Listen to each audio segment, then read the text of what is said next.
Hey there YouTube, Double Slasher here, coming to you with a deck profile on my Gold Paladin deck. This is the Gurgit deck that I like to call GurGitGud. I've won a tournament with this last week and got second place on another tournament the next day. So anyways, let's get to the deck profile. First off, of course, 4 Gurgits. I don't have a third foil for this, so I'm using the old art, and I only have 1 SP. So anyways, I don't need to explain the skill, or if you would like to search for the full skill, you can just go to the wiki and read all about it. So anyways, this is one of the only strider for Gold Paladins right now, so use it. This is probably the next best thing, and the generation breakthrough is somewhat useful, but I've mostly used it only like once per match, or maybe at the maximum twice, depending if I have enough counterblasts. But I don't want to rely too much on the generation breakthrough.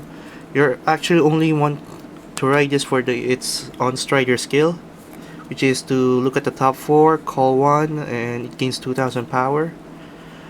So that's for my other grade 3s. It's 4 Grand Azel Scissors. Basically just for the Link Joker matchup, since my country has a dominant Link Joker players, or dominant user of Link Joker players. And as well as this is a limit break unit, so if in case my opponent decides to grade lock, I can just spam my field and use its limit break, which is it gains 10,000 power and a crit. And personally, I'll go into detail later why I chose Azel over using some rearguard grade 3s like most people do. Also, anyway, I'll get to that later. So for grade 2, I use 4 Bulgal.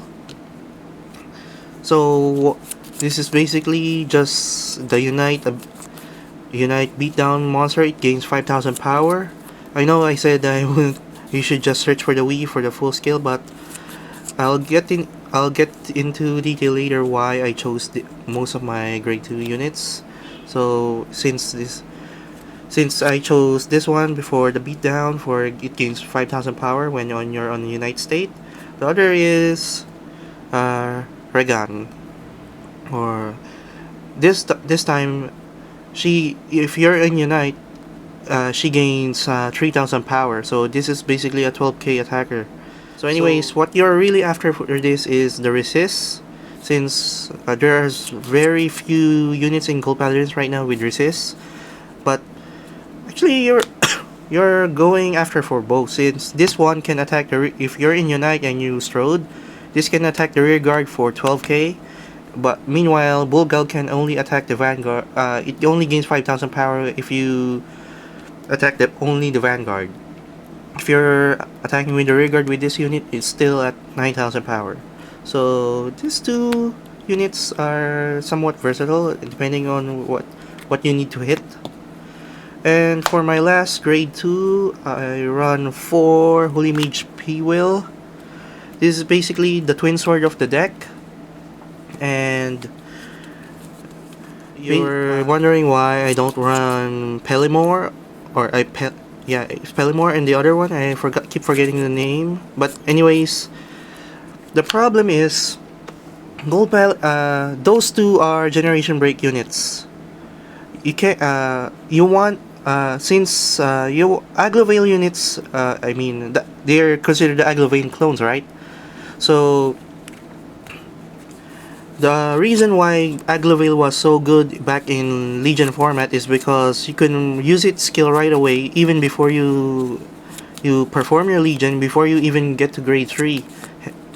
Just like Jewel Knight Sword Me, or the other Royal Paladins like Starlight Violinist and Hope Song Angel. It works before Generation Break, and the reason why I don't use those is because you can only use it when you're on when your only generation breaks, which is kind of slow and defeats the purpose of using it to rush early game. Meanwhile, while generation break, it works on the battle phase, which is very important, which I'll get into later. So that's my grade 2 lineup. For my grade 1s, I run 3 Night of Morning Light Horsa. This is basically the new Bruno for Gold Paladins, which is somewhat better. Since not only does it gain 2000 power, it also gives the... Actually, it only works if you have a unit in the front row to target with its skill. So that and this unit gains 2000 power.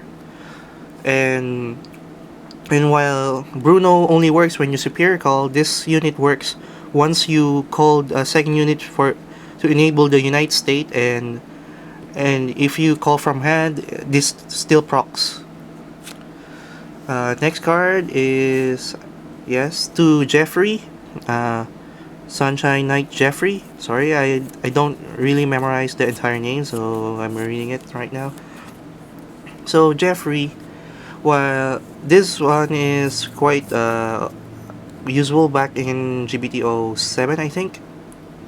So since Gold Paladins never had somewhat of a good draw engine, this one also fills up the soul. So some people will ask why I'm not running 4 of these. My reason behind it is because I don't need to. Because of the release of Horsa, there's better boosters, and I don't really need to draw harder. And my other problem with Gold Paladins right now is I keep decking out due to the amount of superior calls I'm doing, not to mention GurGitGud's Generation Break 2 and Slay Me Flare, which I'll get into later. It depletes the deck very quickly, so I don't really need to draw that much, and I don't really need to fill the soul as much as I needed, unlike in Post-GBT07. So that's my other, of course, the Neighbors, the Stride Fathers, Cold Bodok. I only run 3 because I'm running 8 grade 3s, and if you didn't notice, I'm running 12 grade 2s, which is where I put my 14th grade 1 in. And honestly, I want to bump this up back to 4 because there's a lot of games where for some reason I don't have any grade 3s or strike enablers, and I have to discard 1 grade 2 or 2 grade 2s and 1 grade 2 and 1 grade 1. So I might bump this back to 4. And of course, I'm using the G Perfect Guards, the Unflipper Perfect Guards, Bridery. Now, some people will ask why I'm not running either the normal Perfect Guard or even the new Perfect Guard with the Unite ability. Gold Paladins really need Counterblast. You need as much as Unflippers as you possible, and I rather have something that unflips damage to enable my skills later than to have a random chance of using a Perfect Guard with GurGit skill, which is you shouldn't be relying too much on. So using Unflipper Perfect Guard is better in my opinion. Some people told me I should run 3 Unflippers and 1 of the new Unite Perfect Guards, but I want the consistency for Unflipper, since it's not always in your hand, nor do you have ways to unflip. Well, I have another way, which is my 1 copy of Milgant or Mailgant. I don't know the proper pronunciation. So anyways, Mailgant. This is basically an old card where you get to call this Soul Blast 2 on Flip 2. Now, since there's a lot of cards here that fills up the soul, this is quite useful, but honestly, I have never ever used this, even maybe just once, and that was on a casual game. The problem with this one is, since you only use 1 copy, it's unlikely to show up, and if it does show up, you don't most of the time I still have open Counterblast, and I mostly use this for for guarding for starters, and sometimes most of the time it just gets put in my damage zone. And I think I remember 2 times where I used this and another grade 2 to just to stride. So I might revert this back to another Golbadoc. But depending on the situation, I just want this to be in here for some certain scenarios. So anyways, for the grade 0s, of course, I'm running the starting Vanguard of Coel. So this is basically, if you're in United State, you can put this into the soul. Look at top 3, call 1 unit, it gains 2000 power, and shuffle the rest. Very good starter. I haven't thought of replacing it just yet. And I'm using, of course, the 4 heals. You shouldn't go play Vanguard without at least 4 heals in your deck. I'm using the Liberator ones because I like the art. So, anyways, here's me. Of course, I'm using the GurGitGud Scarface Lion. Basically 1 SP. So if your GurGit Vanguard attacks, put this into your soul from rear guard, gains 5000 and draw 1 card. Not very useful considering gold paladins usually power up the Vanguard very big, but there are times where you have to call this just to fill up the soul, or you accidentally, or you don't have any other options but to superior call this, which in turn replaces itself with another draw 1. And of course, the other crit is 4 Flame of Victories using the old art on top of the new ones, just because I want to. Very old card, but it's still very good. How the stands are coming, but first off, I'm only using 2 Genie and 2 Ringer. Excuse me. The reason for this is because I still want a way to somehow give my units power and return this stand trigger back to deck. It's especially useful when I need to enable Unite for my turn, and if I drew this, not only do I enable my Unite, and if I manage to superior call that turn, I can return this back to the deck, give it 5000 power, and draw 1 card. Well, I did say I want unflippers. I need as much as Counterblast, but I think only 2 copies is needed for Genie, because this, for one thing, it doesn't return back to deck. It goes into the soul to unflip 1 damage, and it's mandatory if you use it to boost or attack. And yeah, that's basically, I think this is the better ratio for the stand triggers. This is for my opinion, since I rarely use this to unflip anyway, and if I do, it's mostly because I managed to superior call it rather than calling it from my hand. And this one is very useful, which I'll go into the G units. For my G units, I of course run, where is it?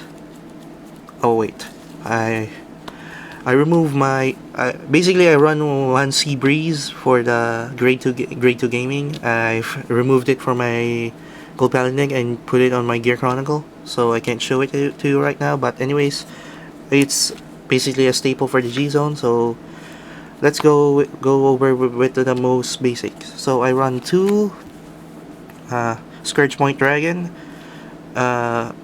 Basically a very good first stride for if your heart is a GurGit.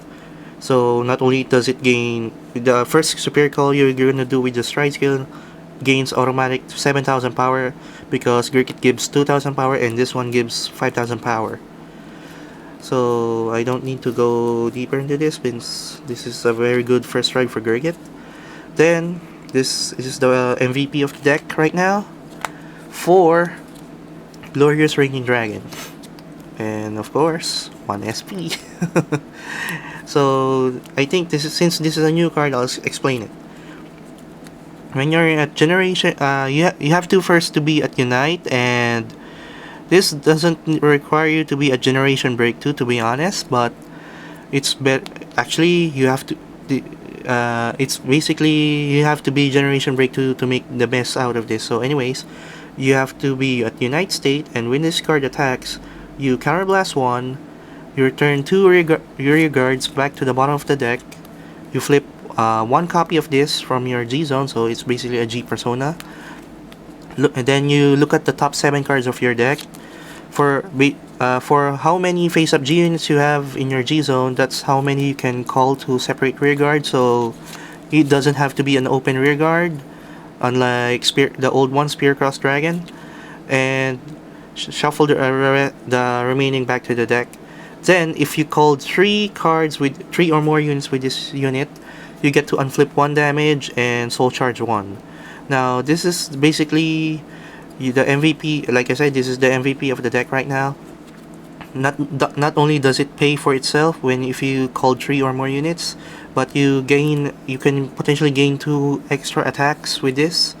The reason why this is the MVP, or rather, this is the reason why I run so much beatdown unit grade 2s, is because if you call since if you don't have a booster in just in case, at least you can still hit the Vanguard if your opponent's Vanguard doesn't have any trigger power yet. So anyways, this is the MVP. I highly recommend using this if you're already at Generation Break 2, so not when you stride this the second time, but rather if you already have 2 face-up G units before striding this is actually better. So once you attack with this, you're already at Generation Break 3. And I run 1 Radiant GurGit. Sorry. Only 1 now because this is Glorious Raining is my actual combo deck piece now, and this is more like a last resort finisher. Okay, excuse me. This is my last minute finisher. So just in case I don't finish my opponent with my 2 stride turn with Glorious Raining, this is my last resort. And then I run 4 Ezel, the Mithril Ezel again. This is for the Link Jogar matchup, and because I run the 4 Ezels here. Now, the reason why, again, this is my explanation for this. The reason why I run so many beatdown units is because of Ezel as well. Because if you remember, if you use this unit to Superior Call either Bulgal or Legal, it gains double the power, so it's 18k, right? Now, if you top it off with their abilities, which is it gains 5,000 power and 3,000 power, that's pushing for 23,000 and 21,000 unboosted, so it creates magic numbers on its own. It's very useful, and to be honest, most of the time I'm rather ride Ezel over GurGit, just because I can enable Generation Break 2 after using it once, so I can go Glorious Raining next turn. And I had 2 games where I rode Ezel intentionally first, then next turn I rode GurGit and stride for Glorious Raining, so I can call up to 3 units right away. And for my G guards, I run 2 Slamy Flare and 2 Reira. Now, only 2 of each, because this Slamy Flare, while very useful, it lets me deck out faster than usual, and Reira is quite the vanilla G guard for golds, so it's quite useful, especially Slamy Flare, where you can return key units back to the deck. In 2 instances, I called the heal trigger and used Slamy Flare to return the said heal trigger, so quite very useful. Oh yeah, and you can also do the same process with Glorious Raining. You can call whatever trigger you want. Not only does it enable your Unite, but you get to return, to return your triggers back to the deck, so keep that in mind. And for my G guards, I run 2 Slamy Flare and 2 Reira. Now, only 2 of each, because this Slamy Flare, while very useful, it lets me deck out faster than usual, and Reira is quite the vanilla G guard for golds, so it's quite useful, especially Slamy Flare, where you can return key units back to the deck. So keep that in mind.